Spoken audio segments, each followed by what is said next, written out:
Hello everyone, in today's session we are going to discuss about array. अब सबसे पहला question यहाँ पर यह आता है कि व्हाट इज एरे। तो एरे का डेफिनेशन होता है कलेक्शन ऑफ सिमिलर एलिमेंट्स। मतलब जब भी हमें सिमिलर एलिमेंट्स का कलेक्शन करना है तो वहां पर हम एरे को प्रेफर करते हैं। जैसे हमें मल्टीपल इंटीजर वैल्यू स्टोर करनी हो या फिर मल्टीपल फ्लोट वैल्यू स्टोर करनी हो, तो जहां पर भी हमें सेम टाइप के मल्टीपल एलिमेंट्स को स्टोर करना है वहां पर हम प्रेफर करेंगे एरे को। ओके। अब एरे क्रिएट कैसे करते हैं, तो एरे क्रिएशन का सिंटैक्स होता है इंट यानी कि data type, then array name, then size of array. तो स्क्वायर ब्रैकेट में हम मेंशन करते हैं एरे का साइज। तो जिस भी टाइप के एलिमेंट्स का हमें कलेक्शन करना होता है वो डेटा टाइप हम यहाँ पर मेंशन करते हैं। उसके बाद हम मेंशन करते हैं एरे का नेम, देन यहाँ पर स्क्वायर ब्रैकेट में हम मेंशन करते हैं साइज ऑफ एरे। जैसे अभी अगर मुझे फ्लोट का कलेक्शन करना है तो डेटा टाइप में मेंशन करूंगी फ्लोट। तो फ्लोट टाइप के 5 ब्लॉक्स कंपाइलर मुझे अलोकेट करेगा, यानी 5 फ्लोट मेमोरीज मुझे अलोकेट करेगा। ठीक है। तो यहाँ पर मुझे इंटीजर का कलेक्शन करना है, इसलिए मैंने डेटा टाइप क्या लिखा है, इंट लिखा है। अब जैसे ही मैं ये सिंटैक्स लिखूंगी तो कंपाइलर मुझे इंटीजर के 5 ब्लॉक्स अलोकेट करेगा। तो इस तरीके से ये 5 मेमोरीज क्रिएट हो जाएगी। अब इन सभी मेमोरीज का टाइप क्या होगा, इंटीजर, क्योंकि एरे हमने जो बनाया है वो किस टाइप का बनाया है, इंटीजर टाइप का। ठीक है। तो ये इंटीजर टाइप के 5 ब्लॉक्स क्रिएट हो गए। अब इस एरे को हमने नेम क्या अलोकेट किया है, ARR। तो इस एरे को नेम अलोकेट होगा ARR। तो ये पूरे ब्लॉक का नेम क्या होगा, ARR। अब इस ब्लॉक की अगर मुझे इंडिविजुअल वैल्यू को एक्सेस करना है तो इंडिविजुअल वैल्यू को एक्सेस करने के लिए कंपाइलर हर एक ब्लॉक को अलोकेट करता है एक इंडेक्स, राइट।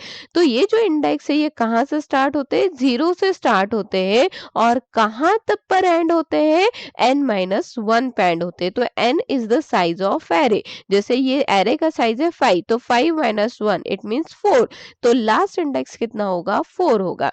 तो इंडिविजुअल वैल्यू को एक्सेस करने के लिए हमें किसका यूज करना होता है, ये इंडेक्स का यूज करना होता है। अब किसी भी केस में इंडेक्स 1 से स्टार्ट नहीं होता है, -1 से स्टार्ट नहीं होता है।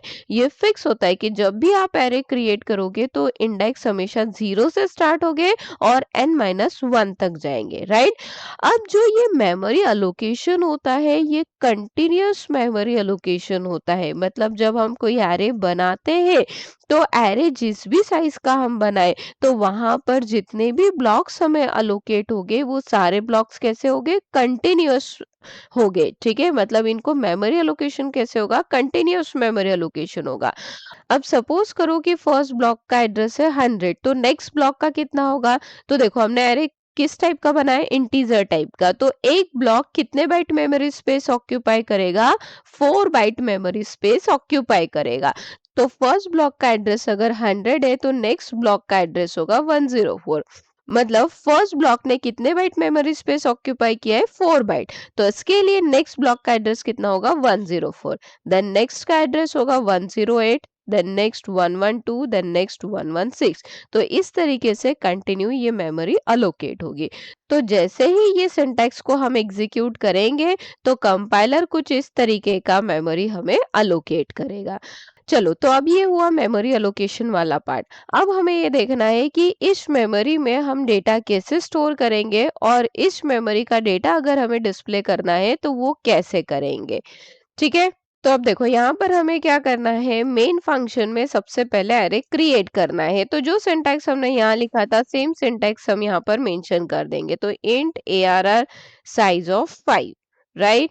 तो यहाँ पर जैसे ये सिंटैक्स को एग्जीक्यूट करेंगे तो कंपाइलर कुछ इस तरीके का मेमोरी हमें अलोकेट करेगा। अब हमें क्या करना है, यूजर से डेटा लेना है और डेटा लेके इन वेरिएबल्स में डेटा स्टोर करना है। तो यहाँ पर हम यूजर को एक मैसेज दे देंगे वैल्यूज एंटर करवाने के लिए। ठीक है। तो अब मैसेज रीड करके यूजर क्या करेगा, वैल्यूज एंटर करेगा। तो अब हमें 5 वैल्यूज को एक्सेप्ट करना है एंड वन बाय वन यहाँ पर स्टोर करना है।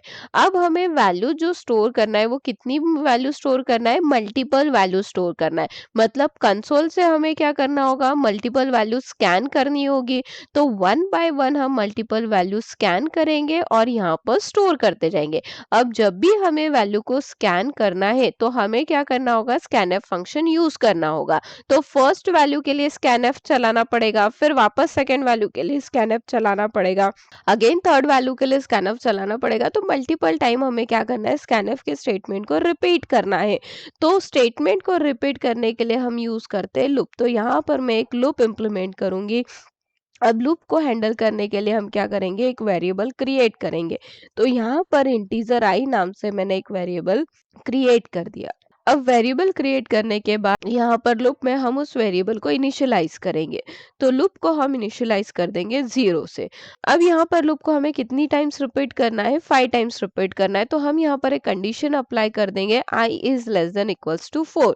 ठीक है, तो ये 0 से स्टार्ट हो रहा है, इसलिए हमने इटरेट कहाँ तक करवाया, 4 तक। तो अगर हम इसे 1 से स्टार्ट करते तो टिल 5 हम इसे इटरेट करते हैं। ठीक है, बट यहाँ पर हमें 0 इंडेक्स से वैल्यू स्टार्ट करना है, पुट करना है, इसलिए हमने लूप कहाँ से स्टार्ट किया है, 0 से स्टार्ट किया है। ठीक है, अब यहाँ पर हमें 0 टू 4 जाना है तो वेरिएबल में इंक्रीमेंट करना होगा। तो यहाँ पर हम आई को इंक्रीज कर देंगे। अब इंक्रीज करने के बाद यहाँ पर हम मेंशन करेंगे स्कैनएफ फंक्शन। अब जो वैल्यू हमें स्कैन करनी है उसका टाइप क्या है, इंटीजर। तो यहाँ पर स्पेसिफायर हम मेंशन करेंगे इंटीजर। तो यहाँ पर हमें one by one value scan करनी है, तो एट अ टाइम हम एक ही वैल्यू स्कैन करेंगे। तो इसीलिए एक ही स्पेसिफायर यहाँ पर हम मेंशन करेंगे। अब ये वैल्यू पुट कहाँ करनी है हमें, तो इस एरे में करनी है। तो हमने पढ़ा है कि स्कैनएफ में हमें क्या लिखना होता है, एड्रेस ऑफ एआरआर। मतलब जब भी हम किसी वेरिएबल में वैल्यू पुट करते हैं तो यहाँ पर हम सिंटैक्स जो लिखते हैं उसमें एड्रेस ऑफ भी मेंशन करते हैं। ठीक है, तो अब यहाँ पर हमें वैल्यू कहाँ रखनी है, एरे में रखनी है। तो इसलिए हमने सिंटैक्स क्या लिखा, एड्रेस ऑफ एआरआर। अब ARR means entire array, complete array. But मुझे इस कंप्लीट एरे में वैल्यू नहीं पुट करनी ना, मुझे क्या करना है, इस एरे के इस इंडेक्स पे वैल्यू पुट करनी है। तो हमें हर एक इंडेक्स को भी मेंशन करना होगा। तो फर्स्ट वैल्यू मुझे पुट करना है 0 इंडेक्स पे, देन सेकंड फर्स्ट इंडेक्स पे, सेकंड इंडेक्स पे, थर्ड इंडेक्स पे एंड फोर्थ इंडेक्स पे। इस तरीके से मुझे वैल्यू स्टोर करनी है। तो यहाँ पर मैं चाहती हूँ कि जब ये लूप चले तो पहले यहाँ पर 0 इंडेक्स आए, फिर 1 आए। तो इसके लिए मैं यहाँ पर स्क्वायर ब्रैकेट में वैल्यू दे दूंगी i, क्योंकि i का इनिशियल वैल्यू होगा 0। तो ये सिंटैक्स बनेगा एड्रेस ऑफ एआरआर ऑफ 0। तो एड्रेस ऑफ एआरआर ऑफ 0 पे फर्स्ट वैल्यू पुट होगी, यानी कि इस लोकेशन पे फर्स्ट वैल्यू जाएगा। देन i का वैल्यू इंक्रीज होगा तो हो जाएगा 1। तो नेक्स्ट वैल्यू आएगा एड्रेस ऑफ एआरआर ऑफ 1 पे। तो एड्रेस ऑफ एआरआर ऑफ 1, तो यहाँ पर आपका नेक्स्ट वैल्यू आएगा। तो इसके लिए मैंने यहाँ पर हार्ड कोड वैल्यू ना देते हुए वेरिएबल यूज किया, ओके, ताकि हर इटरेशन के साथ वो वैल्यू चेंज हो। अब इस सिंटैक्स से क्या होगा कि कंप्लीट एरे में वैल्यू स्टोर होगा। अब वैल्यू स्टोर होने के बाद हमें क्या करना है, वैल्यू को प्रिंट करना है।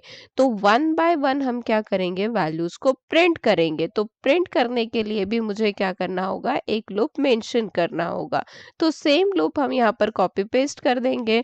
अब इसमें स्कैनिंग की जगह हमें क्या करना है, डेटा को प्रिंट करना है। तो यहाँ पर मेंशन कर देंगे प्रिंट एफ। ठीक है, वैल्यूज को प्रिंट करना है और हर एक वैल्यू न्यू लाइन पे आनी चाहिए, इसलिए यहाँ पर हम मेंशन कर देंगे स्लैश एन। मतलब स्पेसिफायर के बाद अगर हम स्लैश एन दे देंगे तो हर एक वैल्यू कहाँ प्रिंट हो जाएगा, न्यू लाइन पे प्रिंट होगा। और डेटा प्रिंट कर रहे हैं तो इसके लिए एड्रेस ऑफ सिंबल देने की हमें कोई ज़रूरत नहीं है, क्योंकि सिर्फ स्कैनएफ में हम एड्रेस ऑफ सिंबल यूज़ करते हैं, प्रिंटएफ में ये रिक्वायर्ड नहीं होता है। ठीक है, तो अब ये वाला जो लूप चलेगा तो ये लूप क्या काम करेगा, डेटा को प्रिंट करने का काम करेगा। तो चलो स्टेप बाय स्टेप इस पूरे प्रोग्राम को हम समझते हैं कि ये कैसे काम करेगा। अब सबसे पहले जब ये लाइन एग्जीक्यूट होगी तो कंपाइलर इस तरीके का एक मेमोरी हमें अलोकेट करेगा। ये मेमोरी अलोकेट होने के बाद नेक्स्ट वेरिएबल क्रिएट होगा आई। तो यहाँ पर वन मोर वेरिएबल क्रिएट हो जाएगा आई। अब आई वेरिएबल क्रिएट होने के बाद कंसोल पे एक मैसेज प्रिंट होगा। अब यूजर जैसे ही इस मैसेज को रीड करेगा तो यूजर क्या करेगा, वैल्यूज एंटर करना स्टार्ट करेगा। तो उससे हमें क्या करना है, स्कैन करना है। तो 1 बाय 1 वैल्यू स्कैन करना है और मल्टीपल वैल्यू स्कैन करना है, तो इसलिए स्कैनफ को बार-बार रिपीट करना होगा, इसलिए रिपीटिशन के लिए हमने यूज़ किया है लूप। अब लूप में आई वेरिएबल का वैल्यू हमने कहाँ से स्टार्ट किया है, 0 से, तो आई का इनिशियल वैल्यू होगा 0।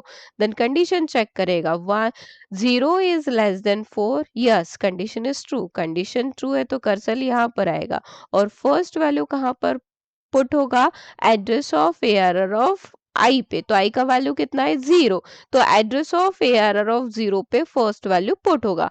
अब सपोज यूजर ने वैल्यू एंटर किया 10, तो यहाँ पर वैल्यू पुट हो जाएगी 10। 10 वैल्यू पुट होने के बाद में आई वेरिएबल में वैल्यू इंक्रीज होगा, तो आई का वैल्यू कितना हो जाएगा, 1 हो जाएगा। अब 1 वैल्यू होने के बाद फिर कंडीशन चेक होगा, 1 is less then 4, yes condition is true. Condition true है तो कर्सर लूप के अंदर आएगा और नेक्स्ट वैल्यू स्कैन करेगा। तो अब आई का वैल्यू कितना है, 1, तो इस सिंटेक्स क्या बनेगा, एड्रेस ऑफ एआरआर ऑफ 1।